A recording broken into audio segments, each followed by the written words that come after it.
Une question d'ordre juridique? Locataire ou propriétaire, vos droits. Salarié, un litige dans le cadre de votre activité professionnelle. Tout droit, une émission faite pour vous. Deux avocats expérimentés, professionnels, à votre écoute. Pour nous joindre et poser vos questions, 08 90 17 53 00.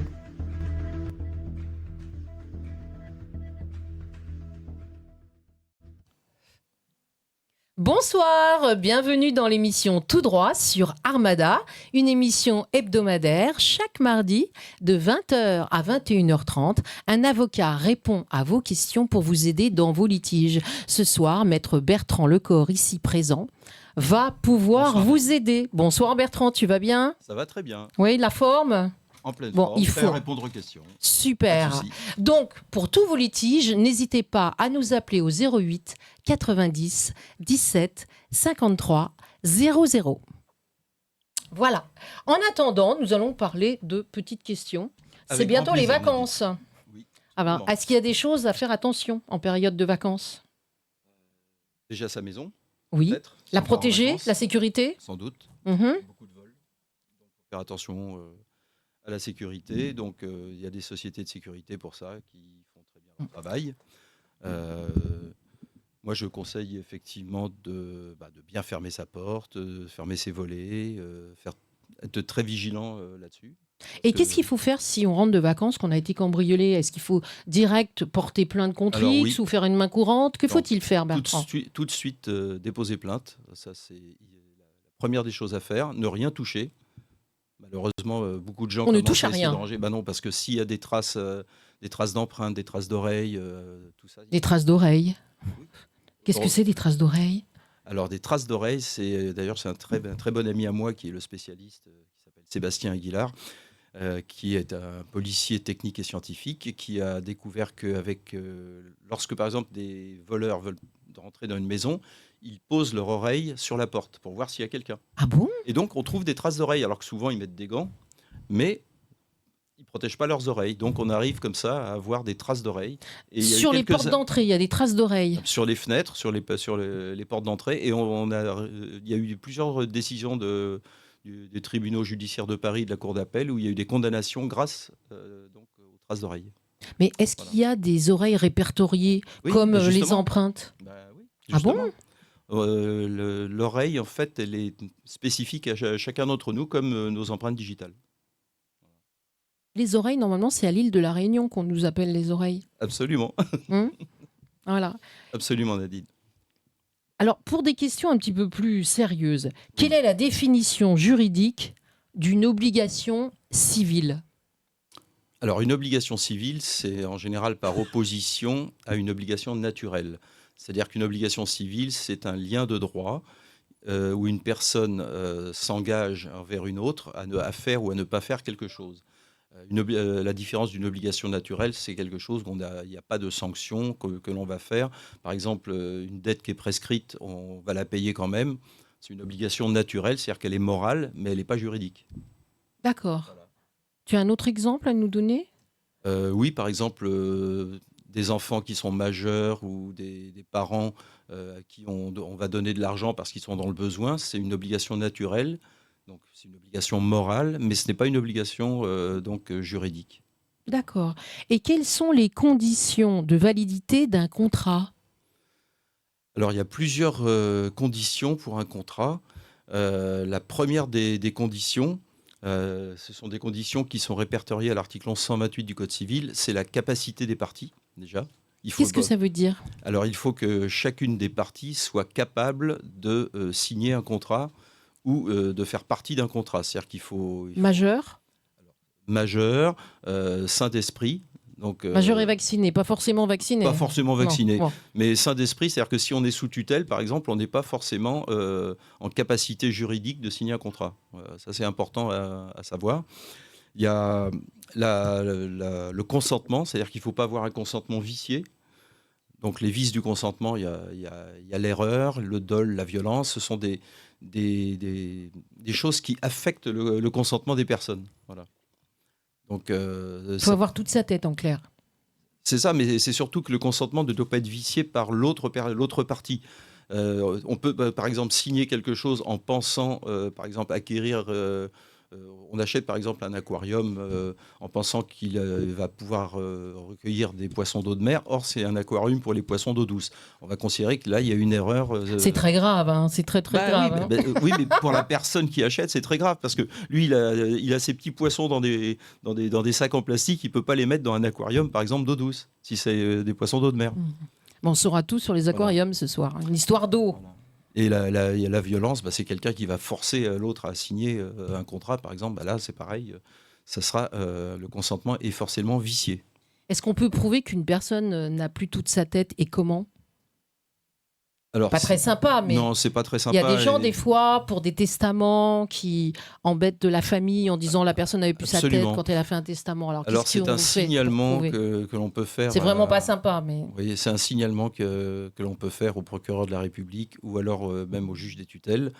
Et dans ces cas-là, le juge des tutelles va diligenter souvent des assistantes sociales pour rendre visite aux personnes, des médecins qui vont faire donc un examen de la personne en question. Et si cette personne a toute sa tête et qu'on a voulu justement un peu la piéger, il y a une possibilité de déposer une plainte dans ces cas-là pour abus de faiblesse ou pour des dénonciations calomnieuses, par exemple. bien. C'est bien triste. ce Ah, c'est genre de malheureux, bien situation. sûr. Ça arrive souvent ? Ça arrive, oui. Malheureusement, ça arrive. Parfois dans la famille même, pour des problèmes de captation d'héritage. C'est pathétique. On peut essayer de mettre quelqu'un en maison de retraite ou à l'asile pour essayer de récupérer Dans le ses temps, biens. on entendait souvent, quand j'étais petite, il y avait des personnes qu'on mettait à l'asile. On les faisait passer pour Oui, des c'est dingues. ça, absolument. Ça se faisait à une époque et c'était pas tellement contrôlé. C'est-à-dire que quelqu'un qui était un petit peu puissant ou bien vu des autorités disait voilà, ma mère est folle, mon père est fou. Moi, j'espère qu'on ne peut plus le faire. Non, on peut plus maintenant. Aujourd'hui, il y a des médecins qui sont censés vérifier ça de manière très, très minutieuse. C'était Fort des heureusement. abus. Absolument, des abus de droit. Et qu'est-ce que la responsabilité civile délictuelle ?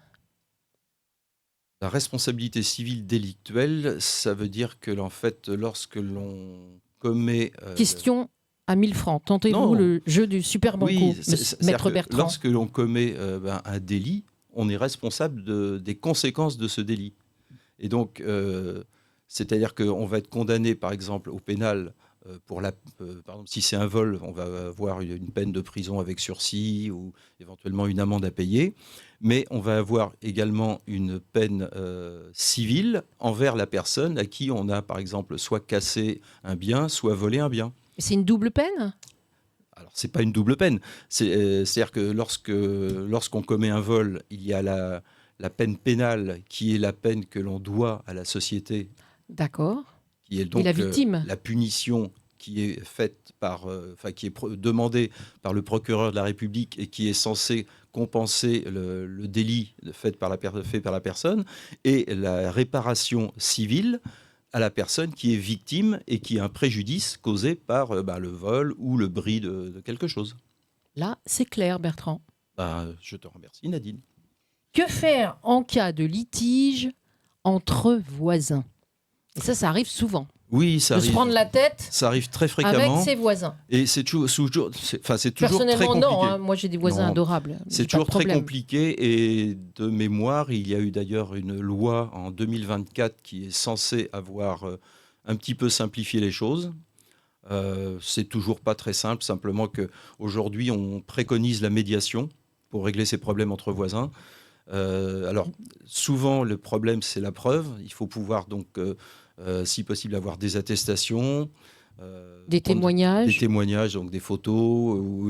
L'idéal, c'est faire devenir un huissier, mais malheureusement, il faut payer. Faut payer. Le temps que l'huissier arrive, souvent, soit le tapage a cessé, donc c'est pas toujours très, très pratique.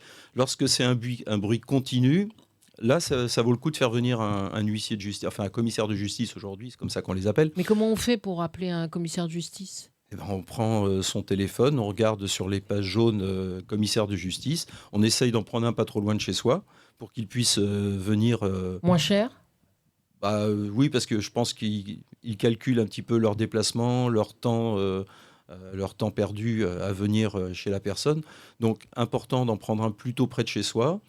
Lui faire constater soit le bruit continu, ça peut être des travaux, ça peut être un chien qui aboie toute la journée, ça peut être la musique qui est mise très très forte. Et donc ce constat permet de pouvoir ensuite, alors dans un premier temps, saisir un médiateur, puisque c'est la nouvelle loi de 2024 impose aujourd'hui la médiation. C'est-à-dire que c'est une obligation, on ne peut pas aller directement au tribunal. Et si la médiation n'aboutit pas, là, on peut saisir les juridictions. Et pour avoir un médiateur, Il faut s'adresser au tribunal de proximité de son domicile. dans chaque département, Oui, il y en oui. a un? À chaque tribunal, il y a une liste de médiateurs. Oui. Ça peut être utile dans tout domaine. Absolument, puisque de plus en plus, on privilégie les médiations, les conciliations dans pratiquement tous les litiges.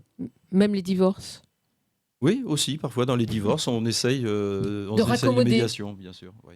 Ça marche pas toujours. Ça t'est déjà arrivé d'avoir des gens qui voulaient divorcer et qui finalement, après avoir vu le médiateur ou le fameux rendez-vous, la conciliation, se sont remis ensemble? Ça t'est déjà non, arrivé? ça ne m'est pas arrivé, mais j'ai vu des gens qui ont divorcé qui se sont remariés. Ah oui, sympa ça. Ensemble. Mm. Oui. Comme quoi, bon. Enfin, on dit qu'il ne faut pas faire de réchauffé. Oui, mais bon, finalement, peut-être que après réflexion, on s'est aperçu que c'était pas si mal que ça. Voilà. Peut-on se rétracter après avoir signé un compromis de vente immobilière? Alors oui et non. Je dis oui parce que c'est possible si on est une personne, un particulier, et qu'on est l'acheteur. On a 10 jours pour le faire. Mais si on est le vendeur, on ne peut pas. Voilà. Et si on est un professionnel, pareil, on ne peut pas non plus. Donc, c'est uniquement dans un sens. Voilà, uniquement dans un sens. Mais si le vendeur, tout d'un coup, ne veut plus vendre, quel recours a-t-il? Ah ben, Y a-t-il une il ne peut solution? pas, ou il doit des dommages et intérêts à l'acheteur. Et par contre, l'acheteur, il peut faire un refus de crédit ou trouver un prétexte ou même se désister sans mobile? Lorsque l'acheteur fait un achat avec un crédit, il a de toute façon un délai pendant lequel il peut avoir une réponse négative de la banque et dans ces cas-là, se désister parce que la banque a répondu d'une manière négative. Ça existe toujours, la loi Scrivener? Il y avait un délai de réflexion. Oui, il y a toujours ce délai de réflexion. Hein, Et quand on achète un objet, il y a un délai de réflexion de combien de temps? Ça dépend. Si on l'achète dans une boutique, il n'y a pas de délai de réflexion. Si on l'achète par Internet, il y a les 14 jours de délai de rétractation classique. D'accord. Et dans l'immobilier, par contre? Dans l'immobilier, non, c'est totalement différent. C'est pas pareil. D'accord. Donc, en fonction de ce que l'on achète, voilà, en fonction le délai de ce que l'on réflexion achète est différent. et de la façon dont on l'achète. Puisque, comme je te disais, Nadine, lorsqu'on achète par Internet ou par une plateforme ou à distance, on a toujours ces 14 jours de délai de rétractation ou pendant lesquels on peut, alors sauf pareil si c'est un bien périssable, si on achète quelque chose à manger, forcément on n'a pas 14 jours de délai de rétractation. Si Mais si on achète des Esquimaux, on achète une télévision, on achète une chaise, on a ces 14 jours de délai de rétractation, bien sûr. d'accord. Et comment, ça n'a pas de rapport, comment fonctionne la servitude entre deux terrains? Alors, la servitude est un droit réel où il y a ce qu'on appelle un bien qui est donc le bien qui sert, et un bien qui est le dominant et un bien servant. Le bien dominant est donc celui qui possède cette servitude, et le bien servant, celui qui doit la servitude. Et c'est attaché donc à ce bien, cette servitude, ce qui fait que même si on vend avec la servitude. Souvent, il y a des passages. Oui, c'est ça. Par exemple, si on achète une parcelle de terrain qui est enclavée, parce que parfois, avant, il y avait des très grands champs ou des très grands domaines qui faisaient, par exemple, 2 hectares, et on les a coupés en 4 ou en 5, et il se retrouve parfois une petite partie qui est en plein milieu.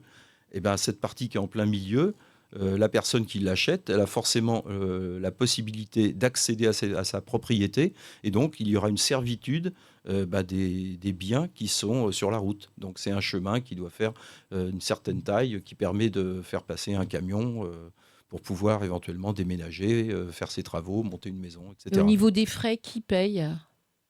Par exemple, si Euh, dans un chemin, on veut installer l'électricité, des lampadaires, alors, pour l'électricité, normalement, ça dépend c'est la commune?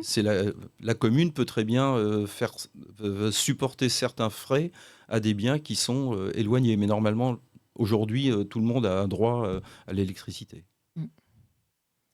Un autre sujet, quelles sont les étapes d'un divorce à l'amiable? Alors, à l'amiable aujourd'hui, c'est-à-dire que c'est un divorce par consentement mutuel, c'est-à-dire par acte d'avocat. C'est-à-dire que, bon, déjà, la première étape, c'est de s'entendre avec son futur ex-époux sur les conséquences de ce divorce, puisque ça implique aujourd'hui que l'on s'entende parfaitement sur toutes les conséquences du divorce. Une fois on a cet accord, chacune des parties prend un avocat. Donc, les avocats vont s'entendre entre eux pour savoir lequel des deux va rédiger un projet de convention qui va être adressé à l'autre avocat. Et une fois que le projet de convention est rédigé, que les deux époux sont d'accord sur ce projet, les avocats vont l'envoyer et il y aura un délai de réflexion de 15 jours. Au bout de 15 jours, donc, on se réunit, on signe, donc les deux avocats, les deux clients, le divorce.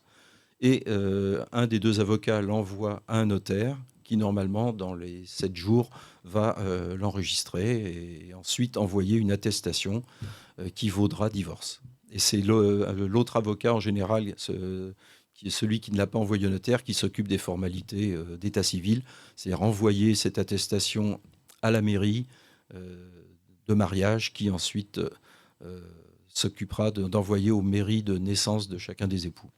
Et si tout se passe bien, un divorce à l'amiable, Oui. c'est quoi au niveau temps? Si tout se passe bien, ça peut être entre 2 et 3 mois. Je dirais plutôt 3 mois quand même, parce que le temps de se mettre d'accord, de trouver les deux avocats, etc.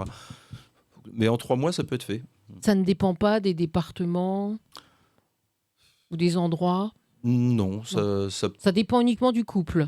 ça dépend du couple et de la réactivité des avocats, mais normalement, en 2-3 mois, un divorce aujourd'hui peut être enregistré chez un notaire. C'est bien, c'est rapide. Oui, c'est très pratique et c'est c'est beaucoup moins onéreux qu'un divorce contentieux.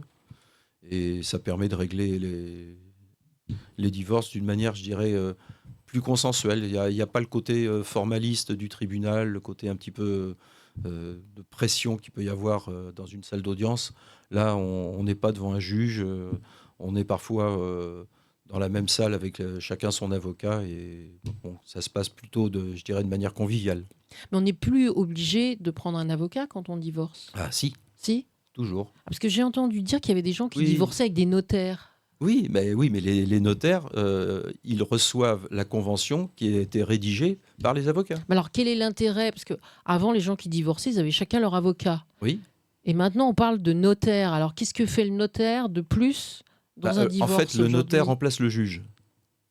Le notaire va servir en fait un petit peu de juridiction pour valider le divorce qui a été rédigé par les avocats. Voilà. Donc, ça fait moins de travail au juge. Ah bah il n'y a pas du tout de travail pour le juge. Alors qu'avant, si. Voilà, exactement. Avant, c'était.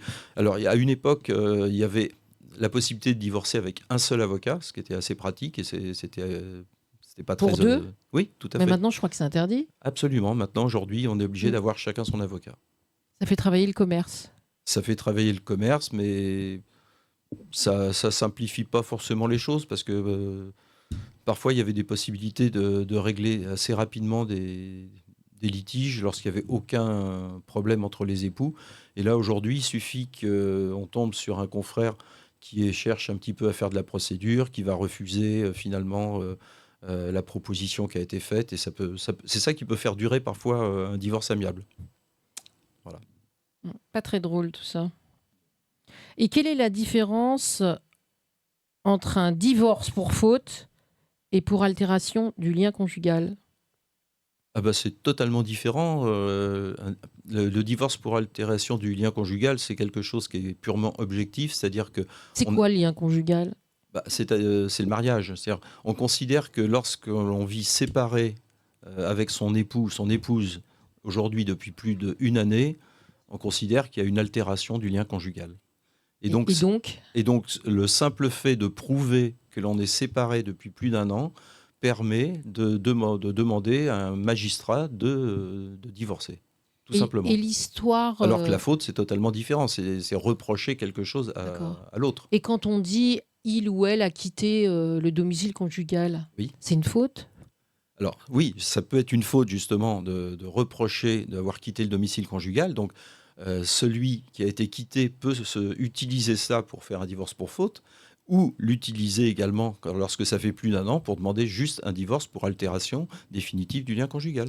Mais quitter le domicile conjugal, est-ce que par exemple on va voir sa mère pendant 10 jours, est-ce que c'est considéré comme avoir quitté le domicile conjugal ? Non, si c'est pour aller voir sa mère pendant 10 jours, non. Non, Mais il faut le signaler pour pas que ça soit retenu contre nous. Est-ce qu'il faut envoyer un mail ? Est-ce qu'il faut le signaler à la police ? En général, lorsqu'on quitte son domicile conjugal d'une manière, je dirais, définitive, on ne part pas les mains dans les poches. On emmène un minimum d'affaires, au moins tous les biens auxquels on tient, ses papiers, ses bijoux, ses vêtements. Ça se voit un petit peu. Si on part en vacances 8 jours ou 10 jours voir ses parents, c'est pas tout à fait la même chose. Alors dans un couple, on a le droit de partir en vacances et de dire à l'autre je reviens dans 10 jours, je vais en vacances à tel endroit. Bah oui. On a le droit, c'est pas une faute. Non, c'est pas une faute. En revanche, si on part avec quelqu'un, ça peut être considéré comme une faute. D'accord. Bah, sinon, c'est quand même sympa. On peut partir 10 jours chacun de son côté. Toi, tu vas au ski, moi, je vais à la mer. Oui, tout à fait. Qu'est-ce que tu préfères, toi ? Ça dépend. J'aime bien changer. Donc, pas toujours la même chose. Ah, moi, j'aime bien aller au chaud, sous les palmiers. C'est vrai que c'est sympa. Voilà, le chaud, je pense qu'on l'a en ce moment. Eh oui, mais on manque de palmiers à Paris. Oui. Porte Dorée, je crois qu'il y a des palmiers, il me semble. Il n'y a pas que là, hein. Je crois qu'il y en a au Jardin des Plantes aussi. Également, oui. Tu passes tes journées au Jardin des Plantes avec les animaux. Ah, c'est beau. C'est très bien. Ah, je conseille le Jardin des Plantes. Nous conseillons le Jardin des Plantes, c'est une agréable sortie. Et la Galerie de l'Évolution. Tout à fait, magnifique. pour les familles. Et peut-on refuser un droit de visite à un parent ? Alors, je dirais oui. Il faut un alibi ? Non, en général, ça peut se faire, mais c'est sous certaines conditions, et c'est en général lorsqu'on a été voir un juge avant, et lorsqu'on estime, par exemple, que l'un des parents peut être un danger pour l'enfant. Par exemple, je prends un exemple qui peut être assez criant, mais si on est marié avec un homme ou une femme qui se drogue du matin au soir, on peut considérer, si on arrive à le prouver, que c'est un danger pour l'enfant. Et dans ces cas-là, on peut très bien demander au juge de suspendre les droits de visite et d'hébergement de l'autre parent.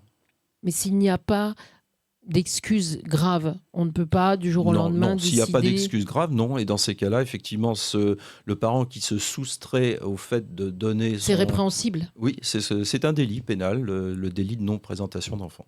Et dans ces cas-là, est-ce qu'il faut aller au commissariat ? Oui, il faut aller au commissariat ou à la gendarmerie, si on habite à la campagne, pour déposer une plainte pour non-présentation d'enfant. Et que va-t-il se passer ? Malheureusement, pas grand-chose, en général la première fois, mais si c'est répétitif et que le commissariat voit une personne venir 3 fois dans le mois ou 4 fois dans le trimestre pour la même chose, c'est transmis normalement au procureur qui, là, dans ces cas-là, va réagir. Et quelqu'un qui ne paye pas sa pension alimentaire, Oui. Qu'est-ce qui peut se passer ? Eh bien, aujourd'hui, ça se règle très simplement. Il suffit d'aller voir un commissaire de justice qui va s'occuper de récupérer cette pension directement sur le salaire de la personne qui doit la pension. Décidément, je pense que tu parles souvent du commissaire de justice. Bah oui. Si je comprends bien, il faut mettre dans son répertoire téléphonique gendarmerie, police, absolument, mais commissaire de justice. Les commissaires de justice sont un maillon essentiel de la justice en France. C'est-à-dire qu'on a besoin, pour prouver quelque chose, on a souvent besoin d'un constat. Donc, c'est les commissaires de justice qui font ces constats. On a besoin d'un commissaire de justice pour exécuter les décisions, pour signifier les assignations. Donc, ce sont des personnels dont on a besoin tout le temps. Ah, Bertrand. On a un appel. Gaston, le téléphone qui sonne. Alors, je ne sais pas comment on fait. Je crois qu'il faut mettre sur le côté, il me semble. Alors, je ne sais pas comment on fait. Hop. Comment ? Bonsoir. Bonsoir. Ah, on n'entend pas, il faut mettre le haut-parleur. Oui, allô ? Mireille Miroska, vous êtes avec moi ? Oui. Bonsoir, vous m'entendez? Oui, très bien. Bonsoir. Quel est votre prénom? Oui. Nadia. Bonsoir. Enchanté. Quelle est votre question? Alors, je pose une question pour mon ami Oui. qui est électromécanicien, donc qui fait des interventions à domicile, et il voulait savoir si, à partir de quel moment son travail est pris en compte. Est-ce que c'est quand il arrive chez le client, ou est-ce que c'est quand il met la clé dans le contact parce qu'il a une voiture de fonction? Donc, il voulait savoir, est-ce que c'est quand il part de chez lui qu'il commence son travail, ou est-ce que c'est quand il arrive chez le client? Alors, ça dépend de son contrat de travail. Ça doit être spécifié logiquement dans son contrat de travail. Ben non, justement, c'est pas spécifié. C'est pour ça que je vous pose la question. Je pense qu'il faudrait qu'il demande à son employeur peut-être des précisions sur ses horaires de travail. À partir du moment s'il part de chez lui, s'il a une intervention à 200 km, je suppose qu'effectivement, il ne va pas pouvoir travailler dès 8 heures le matin. Donc il faut compter le temps de travail, le temps de trajet. Voilà, c'est ce qu'il voulait savoir. Parce que bon, il fait que des interventions à domicile. Donc, il y a des fois où c'est dans le 95, il y a des fois où c'est dans Paris, mais bon, il y a des fois où il met 1 heure pour y aller. Ah bah j'imagine, Donc, avec la circulation, oui, tout à fait. Voilà.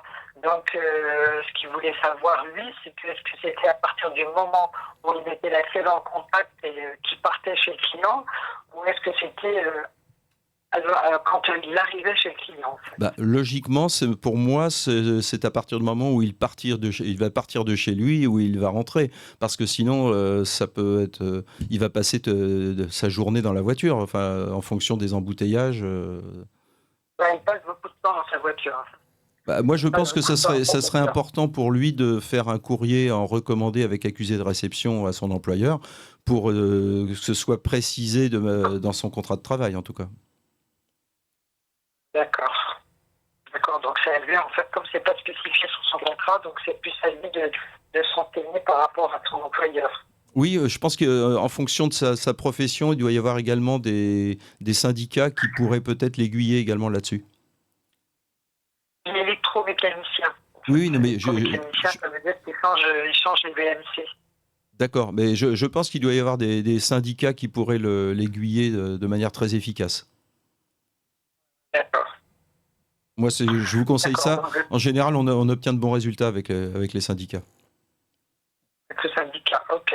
Bon, écoutez, je vais lui dire. Je vous en prie. Eh bien, je vous remercie. Merci pour votre appel. appel. Au revoir, à bientôt peut-être. Au revoir. Au revoir. À bientôt. Merci pour votre réponse. Mais je vous en Merci. prie. Est-ce qu'on peut, sur un contrat, rajouter quelque chose quand un employeur vous donne un contrat au début de son travail? Ah non, justement. On n'a pas le droit de rajouter Non, son contrat. c'est impossible. Un contrat, c'est quelque chose qui doit être fait avec deux parties. Ça veut dire qu'on ne peut pas imposer normalement quelque chose. Bon, souvent, c'est ce qui se passe un employeur. Dans un sens, l'employeur sur l'employé, mais pas le contraire. Exactement. Et c'est pour ça qu'il peut y avoir ce qu'on appelle des clauses abusives. Et dans ces cas-là, c'est assez gênant. On peut demander le retrait de certaines clauses abusives comme ça. Parce qu'une partie, normalement, ne doit pas imposer à l'autre quelque chose. Un contrat, c'est à ça sens se unique. discute. Bah, voilà, exactement. Ça se discute pas tant que ça, un contrat. Malheureusement, pas toujours. Il y a toujours quelqu'un qui a une position de force par rapport à l'autre. Mhm. Tout à l'heure, nous étions dans les divorces. Oui. Donc, qui dit divorce, dit situation familiale pas toujours évident. Et comment fonctionne l'autorité parentale conjointe, Bertrand? Oui. Alors, l'autorité parentale conjointe, c'est simple. C'est en fait les deux parents qui assument ensemble les droits et les devoirs, les obligations vis-à-vis de leurs enfants. Donc, dans tous les domaines? Oui, dans tous les domaines, santé, sécurité, éducation. Donc c'est une charge, hein, en même temps c'est très bien, mais c'est une charge qu'il ne faut pas prendre à la légère. Est-ce que la personne qui élève l'enfant a plus de poids dans ses décisions que l'autre? Normalement, non. L'autorité parentale est conjointe, ce qui fait que toutes les décisions importantes doivent être prises normalement par les deux parents. Par exemple, les études, Oui, la santé tout à et fait. quoi d'autre? Les points principaux, c'est souvent tout ce qui est santé, études, habitation également. Parfois, c'est toujours délicat. Il peut y avoir un couple qui est séparé depuis quelques années où la femme ou le mari va rencontrer quelqu'un d'autre et qui habite à 1000 kilomètres ou parfois à 10 000 kilomètres. Et c'est vrai que là, c'est un petit peu Oui, en compliqué. cas d'hospitalisation, par exemple. Ou aussi, mais même un simple déménagement. Il suffit que quelqu'un aille vivre, je ne sais pas, en Nouvelle-Calédonie, bah forcément, le droit de visite et d'hébergement, ça sera beaucoup plus compliqué. Mais comment ça se passe des parents qui divorcent et si la personne habite sur une île loin dans le Pacifique et qu'elle Ben, décide de partir avec l'enfant, est-ce que le papa ou la maman peut s'opposer à ce que l'autre emmène l'enfant ben loin? non, malheureusement, non. Non. Non. On ne peut pas s'opposer à ça. Et souvent, ce qui est un peu délicat, c'est que l'organisation du droit de visite et d'hébergement se fait de manière souvent une fois par an pendant les grandes vacances. Et en plus, c'est assez onéreux, parce qu'il y a souvent les prix des billets, mais il y a pas tellement d'autres solutions. Ah, nous allons prendre un autre appel. Alors, comment on fait pour... Je sais pas comment Alors, ça il marche. me semble qu'il faut pousser. Allô? Allô? Oui, bonjour. Oui, bonjour. Bonsoir. Quel est votre prénom? Voilà. Bonsoir, Paul. Bonsoir. Vous allez bien? Vous nous appelez d'où? Les Juifs. De Villejuif. Ah, vous n'êtes pas loin, Paul. Non, pas trop, non. Bon. Euh, Quelle est donc, votre j'ai un petit question? jeu. Oui, oui. En fait, j'ai une question personnelle que je me pose depuis longtemps. Oui. On parle souvent de la crise des agriculteurs. Et je me demandais, du point de vue du droit, comment un agriculteur fait-il? Parce qu'on parle beaucoup des suicides, on parle beaucoup des difficultés qu'ils rencontrent. Mais comment font les agriculteurs quand ils sont plus en capacité de rembourser leurs prêts professionnels? Est-ce qu'ils ont des recours? Ça se termine forcément par une faillite et on fout tout le monde dehors, démerdez-vous. Comment ça se passe? Malheureusement, c'est vrai que c'est ce qui se passe dans beaucoup d'exploitations agricoles, et c'est vrai qu'il y a eu beaucoup de suicides à cause de ça. Je sais que l'État a essayé de donner des aides et toujours des aides, mais au bout d'un moment, c'est vrai que les crédits, ça fait des sommes monstrueuses à rembourser, les gens n'y arrivent plus, quoi.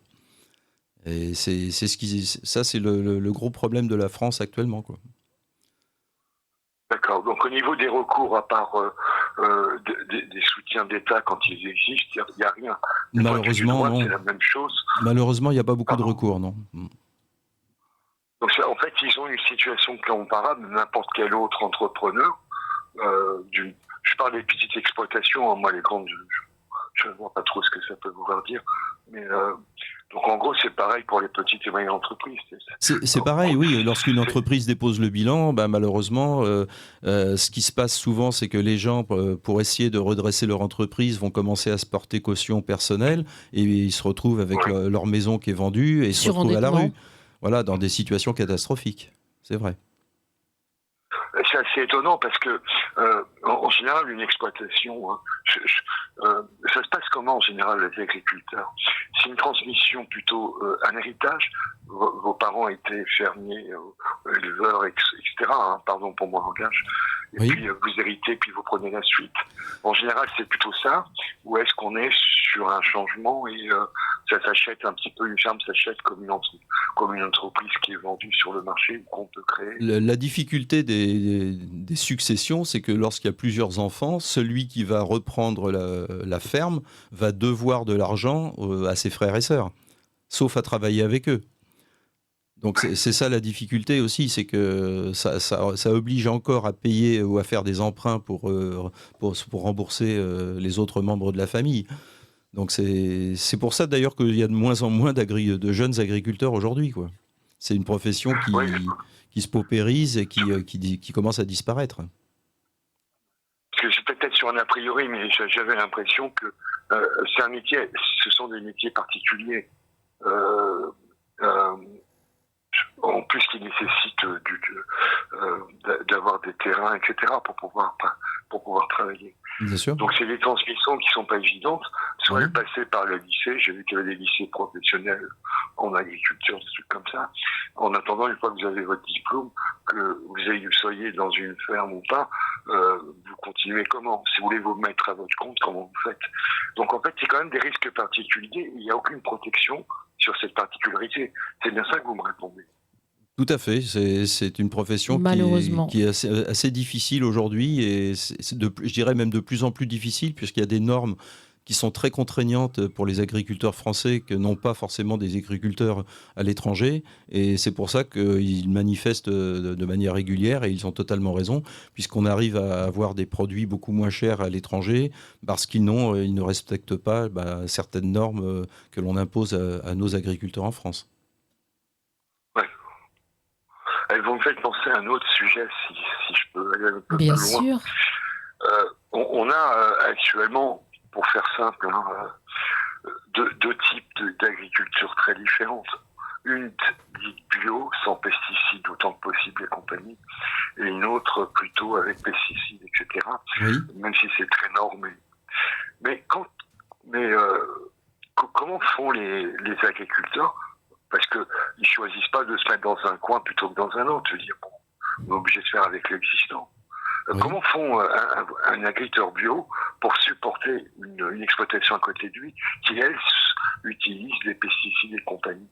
Parce qu'à un moment donné, c'est pas l'agriculteur qui va choisir d'où vient et où va le vent, etc. Le vent. Exactement. C'est pas lui qui va décider des nappes phréatiques. Les sources d'eau également. Je suis tout à fait d'accord avec vous, mais pour ça, je pense qu'il y a des contrôles pour avoir le label bio.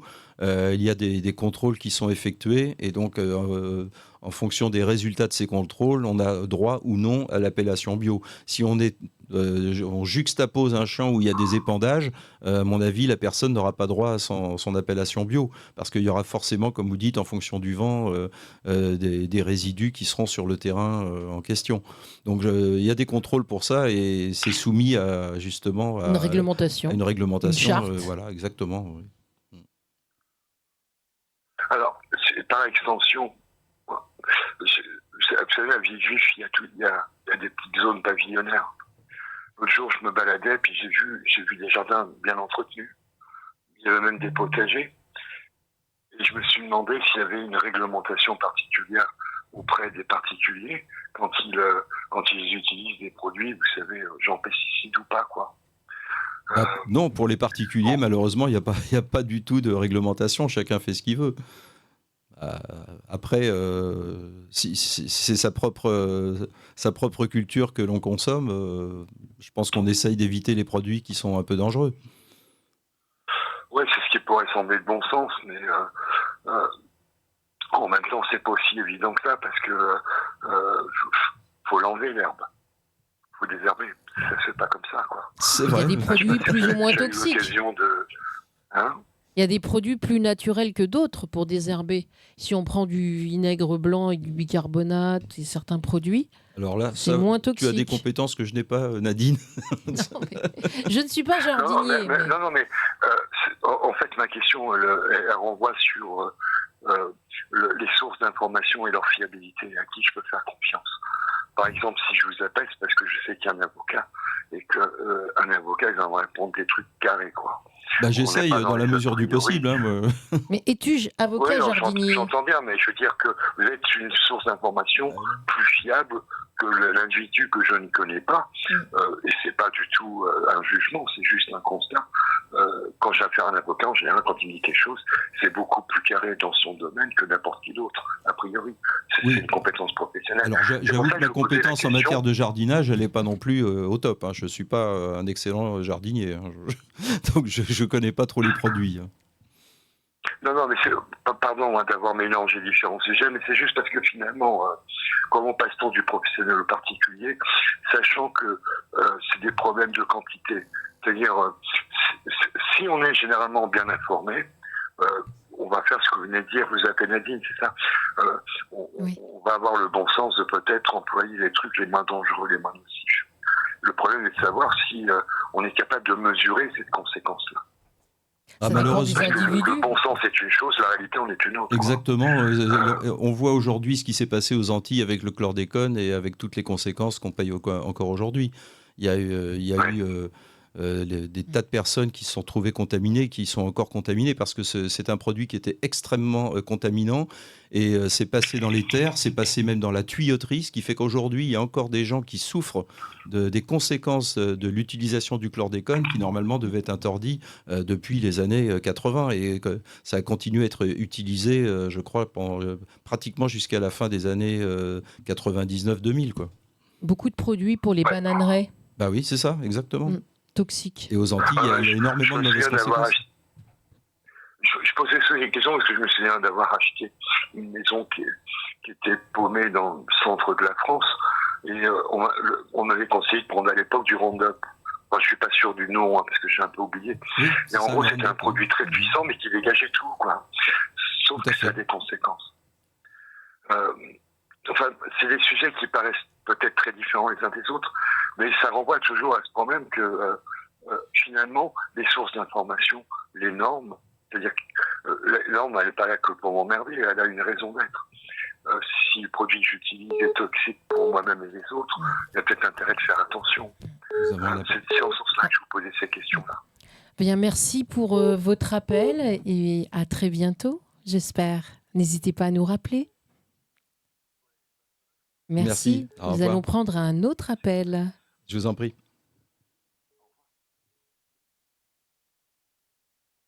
Allô ? Allô ? Allô, bonsoir. Pour choisir le français, appuyez sur 1. For English, press 2.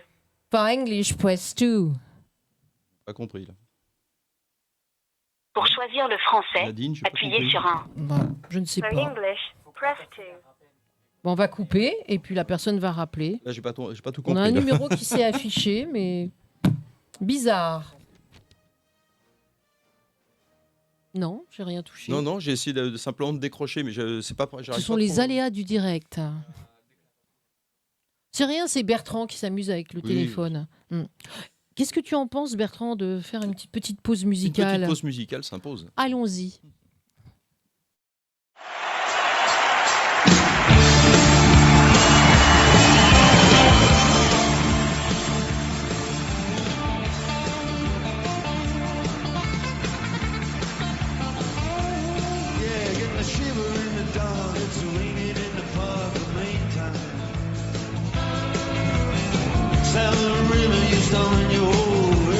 Come on now.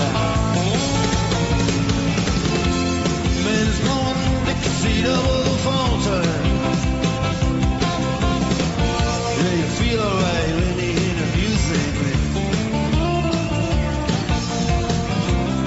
Yeah. Well, there is something inside, but you don't see too many faces. Coming in out of the rain, they hear the jazz go down. Too many other places. Yeah, but the horns, they're blowing that sound, they're blowing way on down south. Way on down south, London town.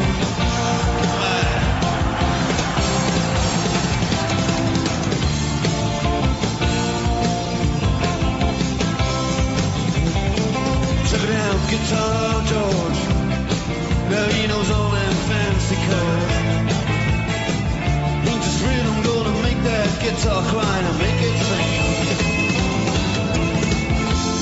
He's an old guitar and just all he can afford. When he gets up under them colored lights, gonna fade out.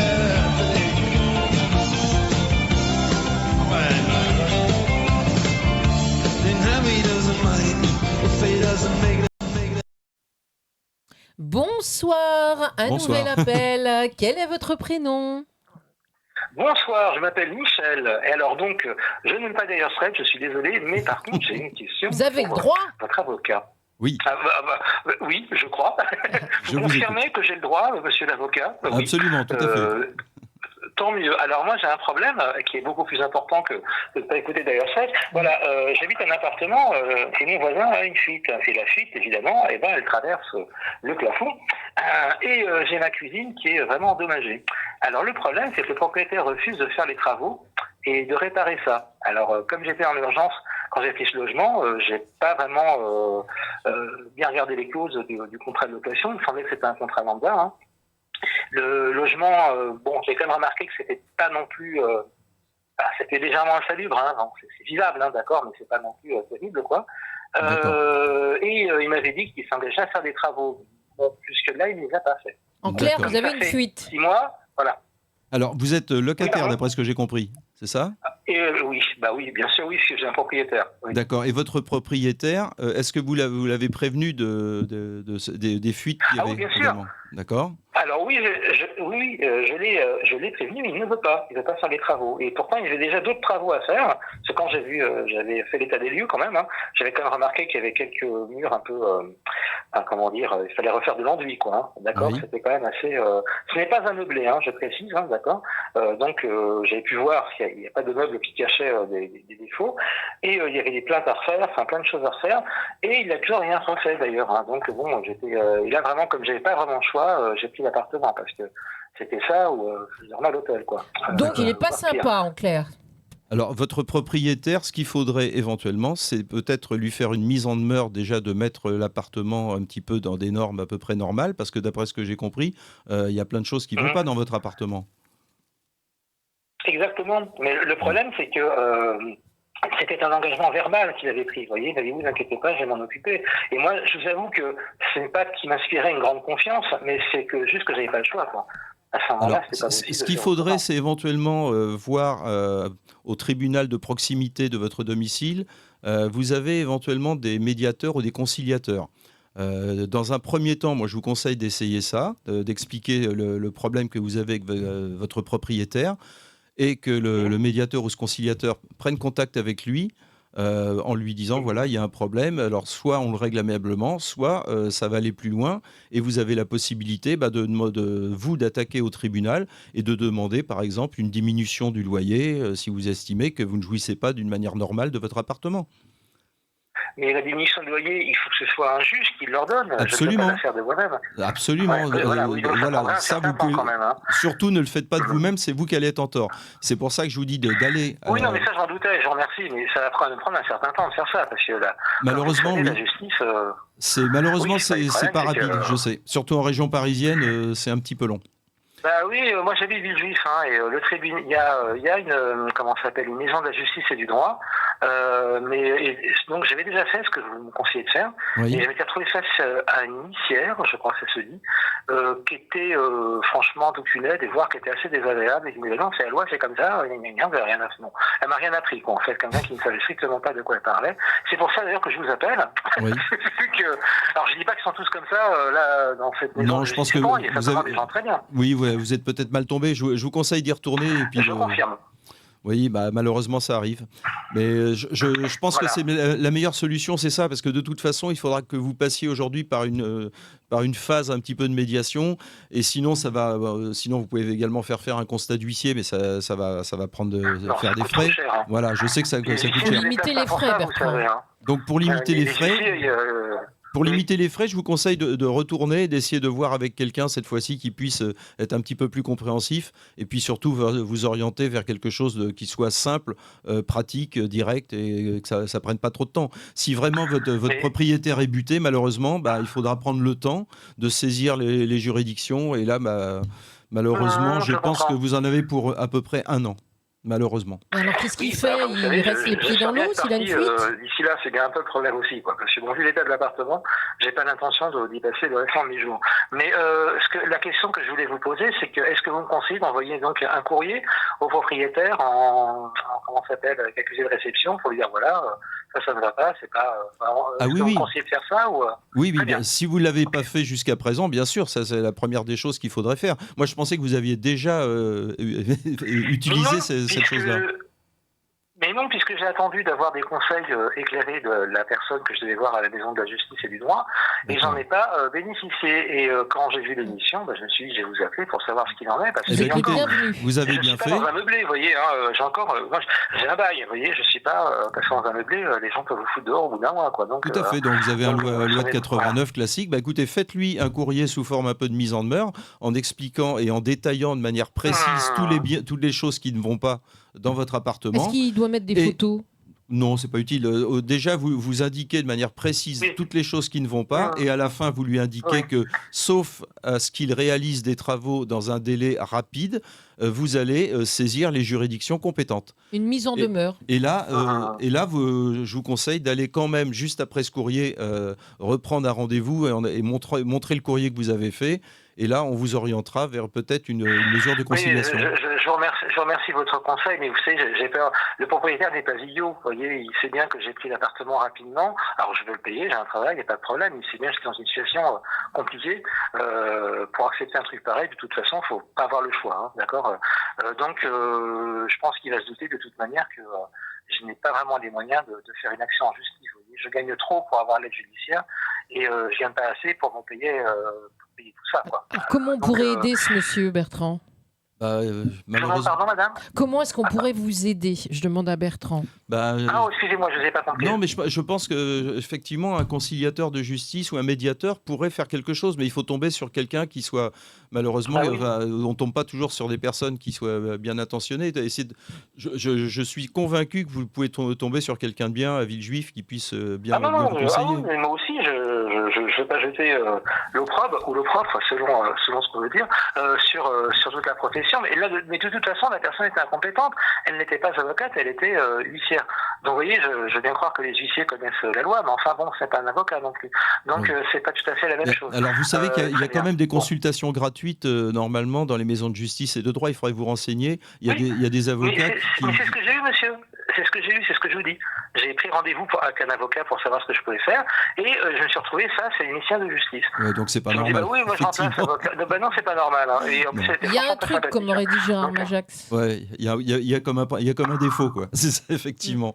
Non, écoutez, monsieur, essayez de recommencer. Et là, cette fois-ci, je pense que vous tomberez sur un confrère qui pourra vous conseiller de manière plus pratique. Dieu vous entende si Dieu existe. En tout cas, je remercie beaucoup. Je vous le souhaite, bon en tout cas. Courage Au à revoir, vous. bonne soirée. Merci, madame. À bientôt. Au revoir. Et bonne soirée, monsieur. Au revoir, bonne soirée. Merci. Bah oui, comment est-ce qu'on peut aider les personnes qui vivent cette situation? La difficulté est effectivement des personnes qui ont trop d'argent pour bénéficier de l'aide juridictionnelle, mais pas assez pour éventuellement payer un constat d'huissier, prendre rendez-vous avec un avocat qui va demander ensuite de l'argent. C'est vrai qu'il y a un plafond à ne pas dépasser pour avoir l'aide juridictionnelle, n'est-ce pas? Oui, c'est-à-dire que l'aide juridictionnelle totale, je crois que c'est autour de 1 200 euros, enfin maximum. Donc, ça fait pas lourd. C'est vrai que dès qu'on a 1 500 euros, on est obligé de tout payer. En région parisienne, on a du mal à s'en sortir, mais on n'a pas le droit à l'aide juridictionnelle. Ouais. Mais l'aide juridictionnelle, elle peut être également pour les divorces? Ah oui, elle peut être pour tout, dans tous les domaines. Tous les domaines? Oui, dans tous les domaines. Et il faut aller où pour avoir cette aide? Alors, il faut aller au tribunal judiciaire, remplir un dossier de demande d'aide juridictionnelle avec son avis d'imposition et éventuellement ses dernières fiches de paye, parce que parfois, on peut avoir un avis d'imposition sur l'année N-1 et être au chômage, par exemple, depuis 4 ou 5 mois. Et dans ces cas-là, il faut montrer à la personne au bureau d'aide juridictionnelle que la situation actuelle, c'est pas 1 500, mais c'est 900 euros. Et dans ces cas-là, la personne bénéficiera d'une aide juridictionnelle totale. Et qu'est-ce que c'est le JAP? Ça n'a rien à voir. C'est le juge d'application des peines. Ça. Et on s'en sert quand? Si tu t'en sers, Nadine, c'est que tu es mal parti. Ah bon? Oui, qu'est-ce que j'aurais fait? C'est que tu as été condamné par un tribunal, en général, soit correctionnel, soit une cour d'assises. Ah donc, oui, ça fait mal. Mais les violences conjugales, par rapport au JAP?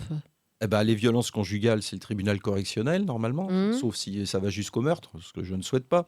Mais si tu as été devant un tribunal correctionnel, que tu es condamné... Non, j'ai pas fait de mal à mon ours en peluche. Je n'ai tué personne pour le moment. Mais si tu es condamné par un tribunal correctionnel à une peine, par exemple, de 2 ans avec un sursis probatoire, tu peux très bien avoir, ou même du ferme, dans ces cas-là, tu as un juge d'application des peines qui peut vérifier si tu travailles bien, si tu vas signer régulièrement au commissariat, si tu suis le traitement pour l'alcool ou la drogue que tu as prise de manière inconsidérée pendant très longtemps, etc. Fais attention parce que les téléspectateurs vont finir par croire que je suis comme ça. Ah, parce que c'était pas toi. Alors. Je pensais que c'était une question qui te concernait personnellement. C'est Non, pour ça, je pense aux autres. D'accord, Nadine. Bah, écoute, Ça arrive à tout le monde. le juge d'application des peines, en fait, c'est un magistrat. C'est un magistrat qui intervient une fois qu'une personne a été condamnée pour un petit peu gérer la peine en question. Voilà. Il est vrai que je fais rien que des bêtises. Ah, bah voilà. Comme Sabine Paturel le chantait. C'était il y a fort longtemps. Il y a fort longtemps, oui. Je suis un dinosaure, c'est ça? Tu veux sortir le carbone 14 pour savoir quel âge j'ai? Non mais vas-y Bertrand, c'est ma fête ce soir. Mais je connais très bien Sabine Paturel. Enfin, je la connais. Ah bon? C'était sympa cette chanson, je fais rien que des bêtises. J'ai tout mangé le chocolat. Mmh. J'ai tout fumé les Cravena. Ouais, on n'a plus le droit de le dire à la télévision. Ah non, attention à ce que tu dis. Hein. Alors justement, maintenant, on ne peut plus rire de tout. Alors de quoi peut-on rire, Bertrand, on se demande? Ah, c'est une bonne question à laquelle Pierre Desproges avait répondu. On peut rire de tout, mais pas avec n'importe qui. Ah ben voilà la belle réponse. Mais philosophiquement, c'est une question intéressante. Et juridiquement aussi, parce que je pense que juridiquement, il y a des limites également. Alors justement, comment font nos amis artistes comiques? Parce qu'on ne peut plus rire de tout, je me répète. Tout à fait. Et effectivement, c'est pour ça que je mettais un petit bémol au fait qu'on peut rire de tout. Alors, on va dire oui, parce que le principe, c'est la liberté d'expression. Mais après, on va dire non, parce qu'il y a des sujets aujourd'hui qu'on ne peut plus traiter comme ça a été traité à une certaine époque. La grossophobie. Bah voilà, le racisme primaire... se moquer des homosexuels, etc. Il y a plein de choses aujourd'hui que l'on ne peut pas faire ou plus faire et qui a été fait pendant de très longues années. Les atteintes au droit à l'image également aujourd'hui peuvent faire l'objet de recours devant les juridictions. Alors un comique, pour pas prendre de risques, il peut parler de quoi? Ah bah c'est vrai que ça limite un petit peu. C'est pour ça que je pense qu'il y a certains sketchs de Coluche aujourd'hui qui ne passeraient plus. Michel Leb, c'est pareil. C'est vrai qu'aujourd'hui, d'ailleurs, on les voit plus, ces sketchs-là. Je ne sais pas si tu as fait attention, Nadine. Oui, justement, c'est pour ça que je te demande de quoi peut-on rire? Il faut rire des problèmes que l'on a aujourd'hui, tout simplement, ce qui n'est pas facile de rire de tout. Tant qu'on peut en rire, parce que peut-être qu'on va nous pondre une loi et qu'on n'aura plus le droit d'en parler. Si on ne se prend pas une bombe sur la tête d'ici là. Ne sois pas pessimiste, Bertrand. C'est vrai. C'est pour ça qu'il faut profiter de la vie. Comme disait Ronsard, cueillez dès aujourd'hui la rose de la vie. Croyez mignonne, si vous voulez. Absolument. Oui. Ah, monsieur connaît ses classiques. Oh oui, quand même. Pierre de Ronsard. La douceur angevine. Très bien. Je te donne ton baccalauréat. Merci. Voilà. Ou ton bac à lessive, si tu préfères. Les deux sont pratiques. Bon, voilà. Alors, pour partir sur des questions un peu plus embêtantes, mais que tout le monde vit. Bien sûr. Lorsqu'il y a un décès, qui dit décès dit héritage. Oui. Et comment se partage une succession sans testament? Alors, sans testament, on va appliquer les règles classiques, c'est-à-dire d'abord les descendants. Ensuite, donc les enfants. Voilà, absolument. Les descendants. Ensuite, dans un deuxième rang, ce sont les ascendants. Les petits-enfants. Voilà. En troisième rang, les collatéraux, c'est-à-dire les frères, les sœurs. Et après, ça sera les cousins, les neveux, etc. Donc si les gens n'ont pas d'enfants... Et en dernier, l'État. Ah, l'État passe en dernier pour une fois. Il passe en dernier, mais il prend tout. C'est-à-dire que s'il n'y a pas d'ascendants, de descendants, de famille, tout était à l'État. Voilà. Mais s'il y a un héritage, l'État, il prend sur l'héritage de toute manière. Oui, il y a un plafond. Il prend des droits de succession, même en ligne directe, il peut prendre des droits de succession. Ouais. Ces droits en ligne directe, d'ailleurs, sont quand même... Aujourd'hui, il y a un abattement de 100 000 euros par enfant, et puis c'est dégressif en fonction du montant. Je crois que c'est 5% jusqu'à 8 000 euros. En revanche, au-dessus d'1,8 million, c'est 45%. Voilà. Même en ligne directe. Donc l'État mange à tous les râteliers. Ah, l'État, il se sucre énormément sur tout ce qui est succession, absolument. Bon, on te dira que c'est grâce à l'argent que l'on donne à l'État, que nous avons des jolies routes en France. Sans doute. Et bien d'autres choses. Enfin, il se goinfre quand même pas mal. Un héritier peut-il renoncer à sa part ? Oui, absolument. C'est une décision qui lui appartient. Il suffit de prévenir, c'est tout. Mais comment il fait pour prévenir? Il prévient le notaire, c'est tout? Ça peut être soit notaire, soit au tribunal. D'accord.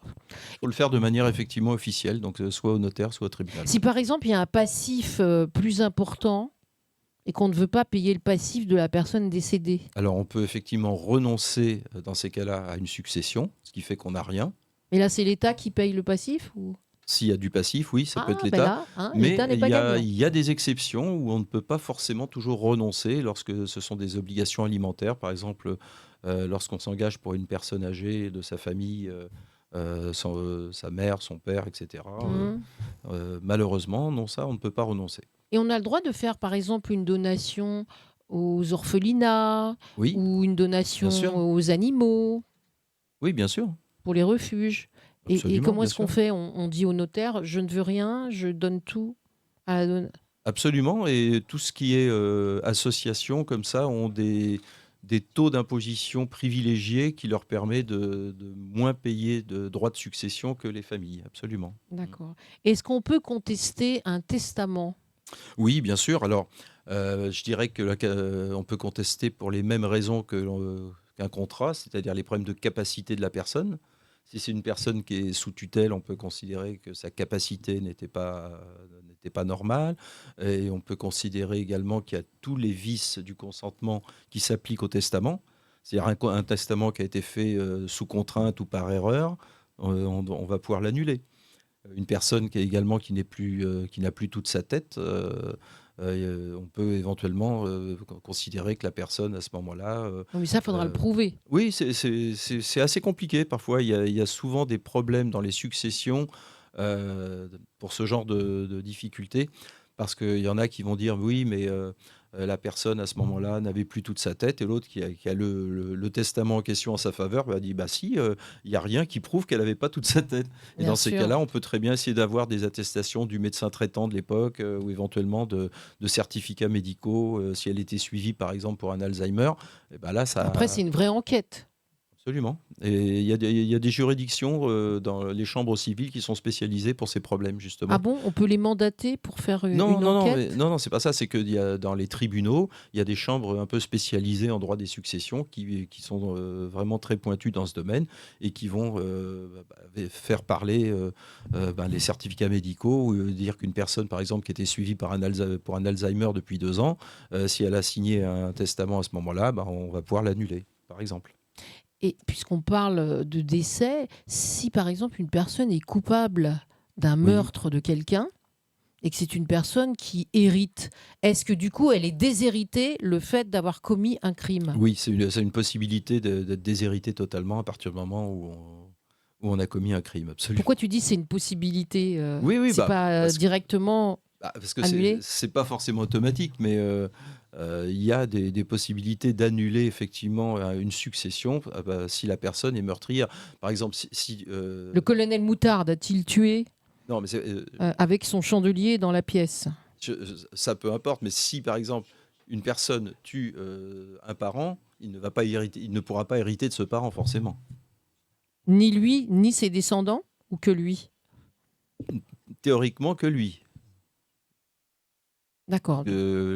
En matière pénale, normalement, c'est que la personne qui a commis. Bon, c'est une quelque bonne chose. chose. Oui, bien sûr. Parce que sinon, il y en a qui auraient la gâchette facile.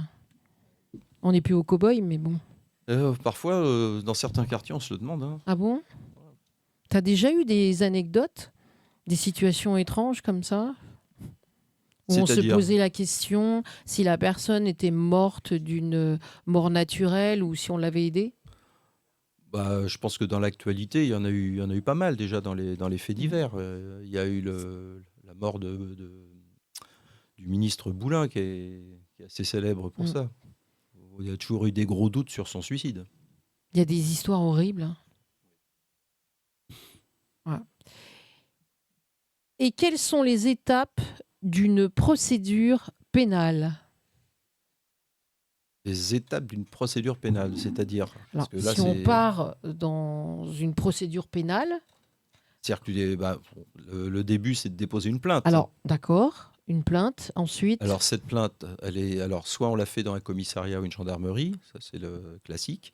Cette plainte, elle est transmise au procureur de la République, qui décide ou non de suivre la plainte. Donc en général, quand le procureur reçoit la plainte, il demande au service interroger la personne, interroger les personnes mises en cause pour voir ce qu'il en est.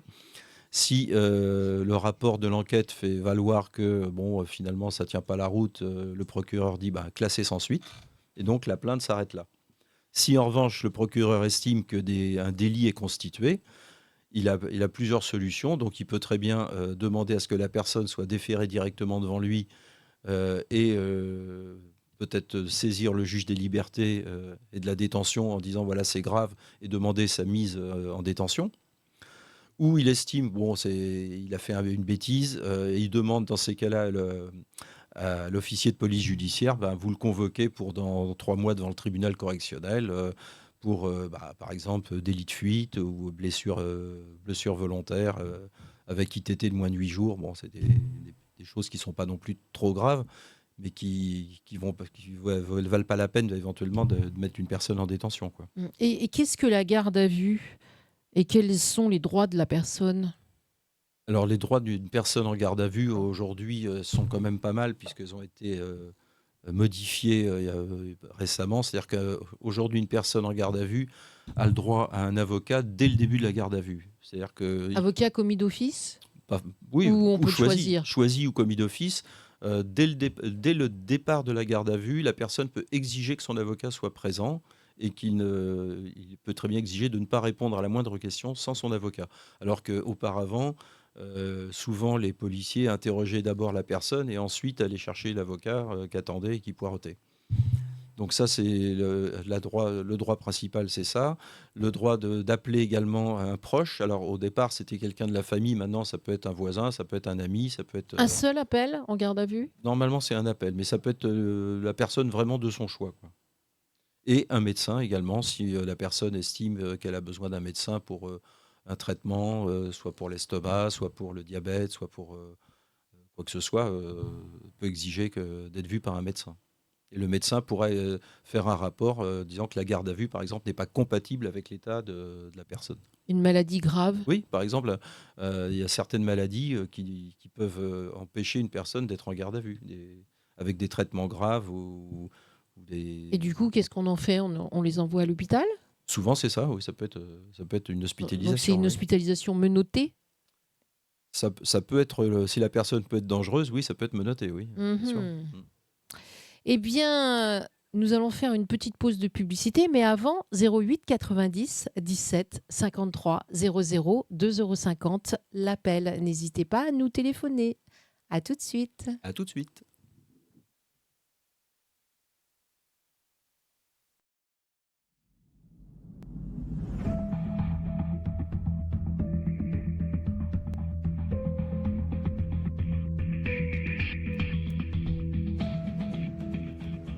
Une question d'ordre juridique ?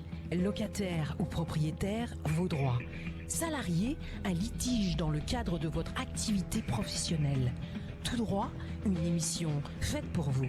2 avocats expérimentés, professionnels, à votre écoute. Pour nous joindre et poser vos questions, 08 90 17 53 00.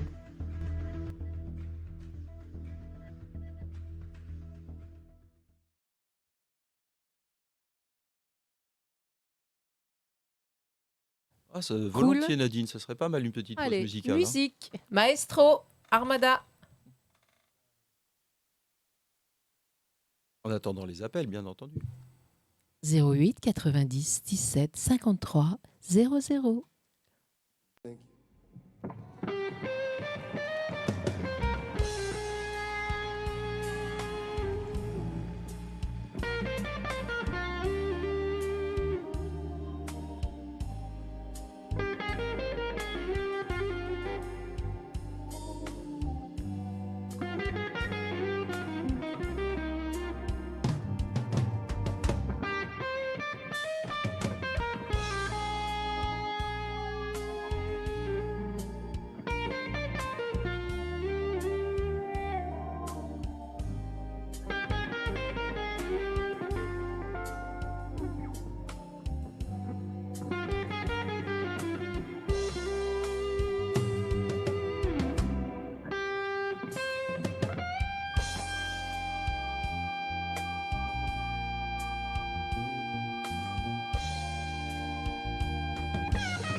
Bonsoir, chers amis téléspectateurs. 08 Bonsoir. 90 17 53 00 pour nous appeler. Alors Bertrand, ça t'a transporté cette petite musique? Magnifique. Ça te J'adore rappelle Carlos des Santana. souvenirs? Ah oui, vieux souvenirs d'il y a longtemps. Mais ne dis pas vieux, tu n'es pas un dinosaure. De la loi, du Quasi. droit. Quasi. On a le droit d'être avocat jusqu'à quel âge? Il n'y a pas d'âge. Il n'y a pas d'âge. Non. Et tu as mis combien de temps pour être avocat? Ouf, Il y a plusieurs années d'études. quelques années de droit et beaucoup de travers, c'est ça? Qu'est-ce qui t'a donné envie d'aider les gens? Non, je pense que c'était quelque chose que je voulais faire depuis très longtemps. Donc, Tu avais une personne de ta famille dans le Non. droit? non, mais je sais que ça aurait plu à mon papa, donc j'ai décidé de faire ça, je crois, dès la seconde ou première. Donc c'est un bac littéraire? J'avais pris un bac B, parce que j'aimais bien les maths quand même. Qu'est-ce que tu dirais aux jeunes qui ont envie d'être avocats aujourd'hui? Je dirais que c'est une profession qui a énormément changé, donc c'est pas forcément simple. Il y Qui a a des- changé en bien ou en moins bien? Après, c'est une appréciation qui est très subjective. Il y en a qui vont trouver que ça a changé en bien. Euh, c'est une profession totalement modifiée, donc je ne peux pas dire que ce soit forcément en bien, mais Et les lois évoluent vite ou lentement pour toi? elle s'adapte. Elle s'adapte un peu lentement, parfois je trouve, mais Alors comment est-ce qu'on fait quand on est avocat pour être au courant de tout ce qui se fait de nouveau? on essaie de se tenir informé. Normalement, il y a des formations obligatoires d'ailleurs et annuelles. Donc, chers amis téléspectateurs, si vous avez envie d'être avocat, vous savez ce qu'il vous reste à faire. Il faut beaucoup de patience Un peu de patience, c'est vrai. Oui. et de diplomatie. Parce qu'un avocat ne défend pas que des gens gentils ou sympas. On peut défendre un criminel. Oui, bien sûr. Hum. Bah, tout le monde a le droit d'être défendu, c'est le principe. Ah, un appel. Un appel. Allô? Bonsoir. Bonsoir. Bonsoir. Bonsoir, quel est votre prénom? Bonsoir. Je m'appelle Nadia. Très bien, Nadia. Bonsoir, vous nous Nadia. appelez d'où? Je vous appelle de Villejuif. Je suis pas très loin. Ah ben ce Ah. soir, nous avons beaucoup de gens de Villejuif. Hein. Merci aux habitants de Villejuif d'être aussi fidèles dans le 94, près de Paris. Oui, c'est clair. Ouais. Alors, posez votre question à Maître Bertrand Lecor. D'accord. Alors moi, j'aurais voulu savoir quels sont mes droits. Je suis licenciée. J'ai eu un arrêt de travail pendant un arrêt. Si c'est normal que je sois licenciée pendant un arrêt de travail. J'ai reçu un avertissement. J'ai eu un arrêt de 3 jours. J'aurais voulu savoir si c'était normal. Alors que j'étais vraiment malade, quoi. Alors, J'avais déposé mon certificat à la DRH. alors ça, je vais vous demander de rappeler dans une semaine mon confrère Philippe Axelrod qui normalement répond à toutes les questions en droit du travail parce qu'il est très spécialisé D'accord. là-dedans. Et moi, je ne préfère pas vous dire de bêtises. Et comme je sais que lui, D'accord. il ne fait que ça, il C'est est une très pointure. spécialisé, voilà. Et il pourra éventuellement vous donner un conseil très, très pertinent. Donc, téléphonez mardi prochain à la même heure et vous tomberez sur lui qui pourra vous donner une réponse vraiment. D'accord. Il n'y a pas de souci. Est-ce que vous Je avez une rappellerai, autre alors. question qui ne se rapporte pas Oui, au c'est travail? Voilà, c'est ce que je voulais savoir. Je vous rappelle la semaine prochaine. Alors, Oui, il y a voilà, pas de parce que en souci. fait, j'essaye de répondre à toutes les questions, sauf le droit du travail que je réserve à Ah, mon confrère. d'accord. Voilà, c'est pour ça. D'accord, ça marche. Non, on fait comme ça. Alors, je vous rappelle la semaine prochaine. Je vous remercie. C'est gentil, Merci, merci à beaucoup. bientôt. Bonne soirée à vous. Au revoir. Au revoir.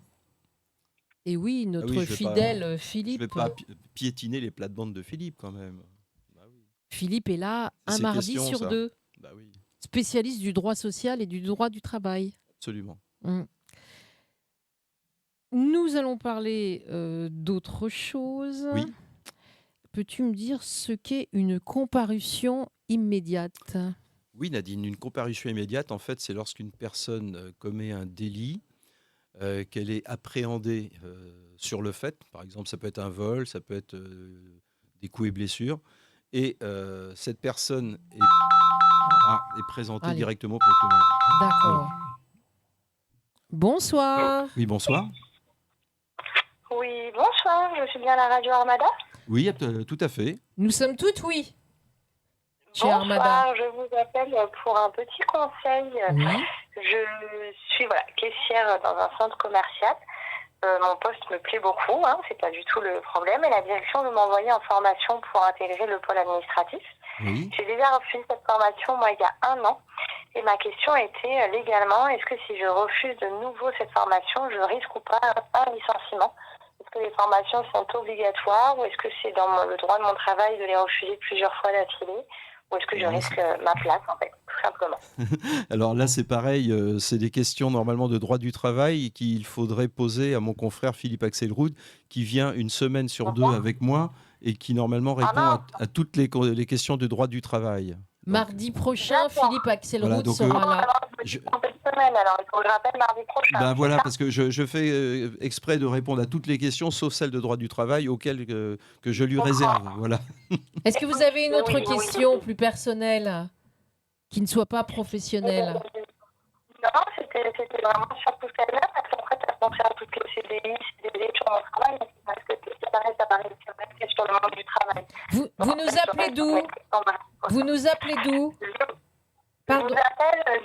Je vous appelle du côté de Montauban. Ah, D'accord. une belle région, Montauban. On y Ça mange vous bien. parle, vous connaissez? Oui, oui. c'est magnifique et on y mange très très bien. C'est ça. Bah, vous Montauban, avez la des Catalane. auditeurs jusque là-bas. Écoutez, nous Vous serons écoutez ravis jusque là-bas. de vous prendre la semaine prochaine, mardi, Avec grand de plaisir. 20h à Et ben, je ferai si vous en 21h30, rendez-vous. et nous pourrons D'accord. répondre à toutes vos questions professionnelles. Sur le droit du travail. Très bien. Absolument. Et du coup, vous, c'est plus sur des questions d'ordre personnel. Général, Tout le reste, voilà. tout le reste. C'est quand même un spectre large. D'accord, très bien. Eh ben, écoutez, je n'oublie pas que si j'ai besoin aussi, je peux m'adresser à vous pour Avec grand plaisir. des questions d'ordre général. Très bien, très bien. Merci. d'avoir pris le temps de m'écouter. Mais je vous en Au prie, revoir. bonjour à Montauban alors. Très bien, on vous envoie le grand soleil, même si je sais que vous l'avez, il Volontiers. me semble, On en l'a ce moment aussi. déjà sur Paris. Merci beaucoup. Au revoir. Bonne soirée à vous. Au Au revoir. revoir. Décidément, il est très demandé, ce Philippe. Oui, mais je veux pas. Il est très sollicité. Et c'est le Bah droit oui. du travail. Et la semaine prochaine, peut-être que Philippe va avoir des questions sur le droit général. Bah, normalement, c'est indiqué, donc. Voilà, un mardi sur 2, Bah oui. Philippe Axelrod, droit social et droit du travail, répondra à toutes vos questions. Quant à Maître Bertrand Lecor, il répond à toutes les autres questions, excepté le travail. Bah voilà. Donc pour finir ta question de tout à l'heure sur Oui. la comparution immédiate, c'est bien ça que tu Oui. disais. Tu as Donc, bonne mémoire, c'est bien, tu n'as pas la maladie d'Alzheimer. Pas encore, ça va venir peut-être, mais pas encore. Donc je te dis, la personne qui a commis un délit, qui a été prise sur le fait d'aller présenter au procureur de la République, qui va directement le faire citer devant une juridiction, mais dans les jours qui viennent. Et donc c'est ce qu'on appelle les comparutions immédiates, parce qu'en général, il se passe que 2, 3 ou 4 jours entre le moment où elle est arrêtée, mise en garde à vue, présentée au procureur et passée devant le tribunal. Mais en général, c'est que c'est grave. Pas forcément Ah très. bon Ça peut être lors d'une manifestation. Il y a beaucoup de comparutions immédiates parce qu'il y a des casseurs. Ils sont arrêtés, ils sont mis en garde à vue et le parquet va les faire citer, par exemple, le lundi suivant ou le mardi suivant devant le tribunal correctionnel. Pour ça, c'est rapide. Et il y a d'autres Et domaines où ça c'est prend des expéditif. mois et des mois. Absolument. Et si on voit que il y a trop d'affaires ce jour-là, ce qu'il peut y avoir, c'est la personne va être jugée 3 mois après. Et qu'est-ce qu'elle fait, la personne, en attendant? Elle rentre chez elle? Alors, il y a 2 solutions. Soit elle est simplement sous contrôle judiciaire, effectivement, elle rentre chez elle, mais elle peut avoir l'obligation d'aller signer tous les 15 jours au commissariat pour être sûre qu'elle ne quitte pas le territoire. Soit elle peut être même, si les faits sont plus graves, mise en détention provisoire, c'est-à-dire en maison d'arrêt, Mhm. pendant 3 mois. et passer au tribunal menotté en venant de la maison d'arrêt directement. Et quel est le rôle de l'avocat pendant l'instruction? Pendant l'instruction, le rôle il est assez vaste parce que l'avocat il a le droit de consulter le dossier dès le départ. Donc il peut conseiller son client de manière utile, euh, monter une stratégie de défense. Parfois ça peut être la plus simple, c'est de reconnaître les faits. Euh, bah, c'est difficile, mais je pense que dans beaucoup de dossiers, on gagne plus à dire à la personne d'être sincère et de reconnaître les faits plutôt que de s'enfoncer dans des mensonges. Parce qu'au bout d'un moment, les magistrats ne sont pas idiots et ils sentent que une personne qui n'est pas sincère risque d'être plus condamnée en fait qu'une personne qui va être sincère, qui va regretter les faits qu'elle a commis. Et donc quelqu'un qui dit la vérité, normalement, aura une peine plus légère? On dit que Par toute expérience, vérité n'est oui. pas bonne à dire, et Oui, là, on exprime le contraire. Par expérience, moi je trouve que souvent en reconnaissant les faits, en expliquant peut-être les faits, parce que Le pourquoi du comment. voilà, c'est pas parce qu'on défend une personne qu'on essaye forcément de la disculper totalement. Défendre quelqu'un au pénal, c'est pas dire mon client est innocent. C'est de dire oui, il a fait ça, mais pourquoi est-ce qu'il a fait ça? Moi, je vais vous expliquer peut-être pourquoi il a été amené à faire ça et expliquer que bon. Des circonstances atténuantes? Voilà, c'est peut montrer que dans certains cas, même une personne qui a eu pourtant une bonne éducation peut être amenée à commettre des bêtises parce que il y a ce qu'on appelle l'état de nécessité, il y a ce qu'on appelle des pressions qui peuvent faire que on se retrouve amené à commettre des actes qu'on ne commettrait pas d'une manière normale, quoi. Et ça, je trouve que c'est une explication qui passe mieux auprès des magistrats que de s'entêter sur un mensonge en disant mais non, c'est pas moi. Et puis après, on va s'apercevoir que les téléphones y a borné pratiquement à quelques mètres de l'endroit où il y a eu la chose en question. Et là, c'est pire. Voilà. Ah, un appel. Bonsoir. Oui, bonsoir. Oui, bonsoir. Bonsoir. J'avais une question pour l'émission. Oui, je vous écoute, monsieur.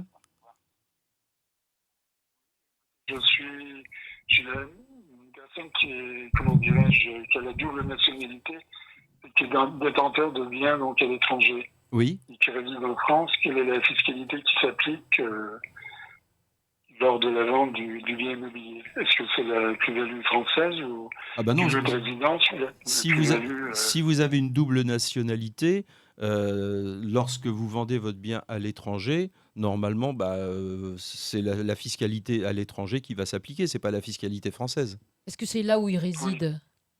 Vous habitez en France ou D'accord, vous oui. habitez à l'étranger, là? Oui, non, j'habite en France, oui. Voilà. Oui, bon, dans ces cas-là, moi, c'est mon conseil, hein, si vous vendez votre bien à l'étranger, c'est pas la peine d'en parler en France. Vous avez simplement que lorsque vous ferez venir de l'argent, c'est de l'argent qui vient de votre famille. Où vous n'avez pas à payer deux fois des droits sur des biens qui vous appartiennent. D'accord, mais ce sont des notaires transfrontaliers dont ils devraient s'occuper du... Absolument, ouais, oui. De toute façon, les notaires, ils payent les droits directement lorsque il y a une vente ou une succession. Et après, cet argent, vous en faites ce que vous voulez. C'est-à-dire Oui, que bien les sûr, droits, non, les c'est droits au niveau de ont été réglés. D'accord. Oui, la plus-value s'applique dans le lieu de résidence, le lieu de localisation du bien, donc. Et non pas par rapport au lieu de résidence fiscale du propriétaire. Oui, c'est par C'est bien rapport, au lieu du bien. Si c'est un bien à l'étranger, c'est la législation à l'étranger qui s'applique, c'est pas la législation française. Même s'il habite en France? Oui, même s'il habite en France. Oui. D'accord. Bien, bien. Écoutez, je vous remercie beaucoup. Je vous en prie. Et puis bonne famille. Merci bonne beaucoup. émission à vous deux. Merci, bonne soirée, monsieur. 08 90 17 53 00. 2,50 € l'appel. N'hésitez pas à poser vos questions. Il y a un autre appel? Ah non. Bon. Oui, quand on habite à l'étranger, est-ce que la législation, si on est français, c'est la législation du pays où on réside?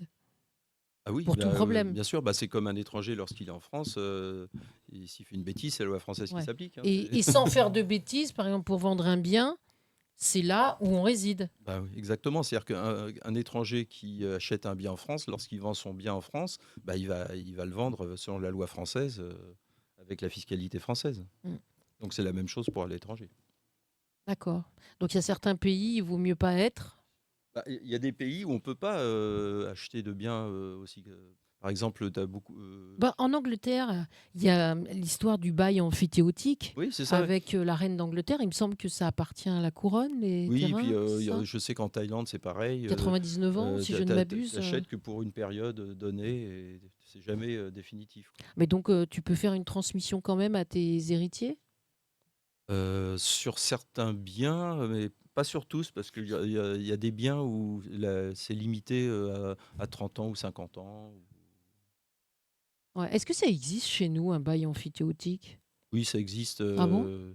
C'est utilisé beaucoup pour des très grosses associations ou sociétés et avec les collectivités locales. Mais c'est Par pratiquement... exemple, dans les territoires d'outre-mer aussi? Non, mais même à Paris, il y a eu des baux amphithéotiques sur Paris. Ah Par bon? exemple, le Racing Club de France avait un bail amphithéotique sur le bois de Boulogne pendant des années.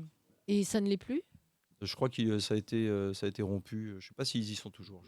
Mais ce sont des baux en général de 20, de 30, de 40 ans, de 50 ans, enfin, de 70 ans. Ce sont des baux qui ont des durées qui sont beaucoup plus longues. Et donc, c'est pour ça que ce sont souvent faits entre des collectivités et des associations, c'est-à-dire où il n'y a pas de... Ce ne sont pas des personnes physiques, quoi. Et quel est l'intérêt? C'est pour l'État? L'intérêt, c'est Ou la que... royauté? Non, l'intérêt, c'est que souvent, ce sont des prix intéressants et ce sont faits souvent pour des associations sportives, en fait. Ah, pourquoi? Parce que ça les aide. Ça les aide d'avoir 10 hectares à Paris. Qui serait capable de louer 10 hectares à Paris? On voit souvent des associations à but non lucratif, loi 1901. Oui. Pourquoi? Quels sont les avantages? L'avantage, c'est que ça coûte pas cher à constituer. C'est juste une simple déclaration à faire en préfecture. Mhm. Donc, il n'y a pas de frais. C'est plus rapide? C'est très rapide, puisqu'il suffit de déclarer, on dépose ses statuts, ça y est, l'association existe. Il faut un président, un trésorier, un secrétaire. Voilà, donc. Et il peut quand même y avoir des salariés? Alors, il peut y avoir des salariés à partir d'un certain niveau d'association. Par exemple, la SPA a beaucoup de salariés parce qu'il y a des dons qui font qu'ils recueillent des animaux. Il faut bien payer les gens qui s'en occupent. Bien sûr. D'ailleurs, nous encourageons les gens à donner de l'argent à la SPA et aux associations pour protéger les animaux. Absolument. Voilà. Eh bien, chers amis téléspectateurs, nous sommes heureux d'avoir été avec vous. Nous vous invitons la semaine prochaine à nous appeler avec ton confrère Philippe Axelrod, avocat droit du travail et droit social. J'aimerais remercier Rabat Baoul, président, directeur de l'antenne. J'aimerais remercier la régie également, ainsi que Claude Alexis pour son soutien et ses encouragements. Éric Durand également. À très bientôt. Au revoir Bertrand. Au revoir Nadine. À la semaine prochaine. Et n'oubliez pas, très belle soirée. Le 08 90 17 53 00.